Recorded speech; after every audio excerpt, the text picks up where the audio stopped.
Actress Tanushree Dutta ने Bollywood mafia को लेकर बड़ा खुलासा किया है। तनुश्री दत्ता का कहना है कि इस वक्त बॉलीवुड माफिया उनके पीछे पड़ा है और उनकी जान का भूखा है।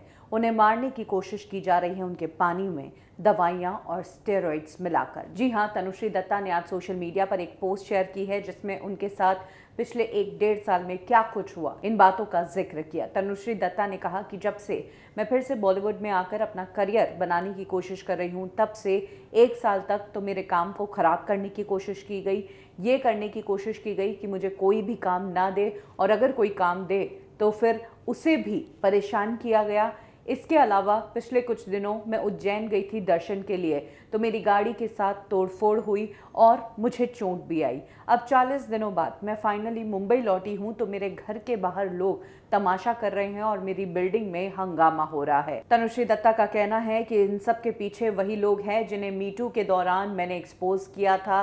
कुछ बॉलीवुड से जुड़े लोग और कुछ एनजीओ से जुड़े लोग जो पावरफुल हैं, जो पावर रखते हैं, वही मेरा जीना मुश्किल कर रहे हैं। ऐसी कोशिश कर रहे हैं कि मैं जिंदा ही नहीं रहूं और मैं ये बिल्डिंग या ये फ्लैट छोड़कर चली जाऊं। लेकिन तनुश्री ने भी ऐलान कर दिया है कि ना वो आत्महत्या करेगी और ना ही वो यहाँ से जाएंगी। वो जब तक जिंदा है तब तक वो यहीं पर रहेंगी। उन्होंने कहा कि ये सिवियर फिजिकल, मेंटल और साइकोलॉजिकल टॉर्चर और हैरेसमेंट है। क्या मुंबई में एक अकेली महिला रह भी नहीं सकती? क्या उसको इसी तरह से प्रताड़ित किया जाएगा? इतना ही नहीं, तनुश्री दत्ता ने यह भी कहा कि महाराष्ट्र में अब प्रेसिडेंट रूल अप्लाई करना चाहिए, क्योंकि मेरे जैसे कई लोग हैं जो इस तरह से प्रताड़ित हो रहे हैं। मेरे जैसी लड़की जिसने कुछ नहीं किया, जो अपने भक्ति भाव और अपनी लाइफ में बिजी है, अगर उसे भी इस तरह से टारगेट किया जा रहा है तो मैं समझ सकती हूँ कि आम लोगों के साथ क्या हो रहा होगा। कुछ इस तरीके से तनुश्री दत्ता ने अपनी बात शेयर की। हालांकि क्लियरली उन्होंने नहीं बताया कि उनकी बिल्डिंग में आखिर तमाशा क्या हो रहा है। कमेंट सेक्शन देखकर पता चलता है कि तनुश्री ने एक यूज़र को लिखा है कि वो अपने घर में मेडिटेट करती है, पूजा करती है, लेकिन उन्हें डिस्टर्ब करने की कोशिश की जाती है। बिल्डिंग में पूरे दिन आवाज़ें आती रहती है। वो 5th फ्लोर पर रहती हैं और ऊपर के फ्लोर से बहुत तेज़ तेज़ आवाज़ करते हैं ताकि तनुश्री ठीक से ना रह पाए।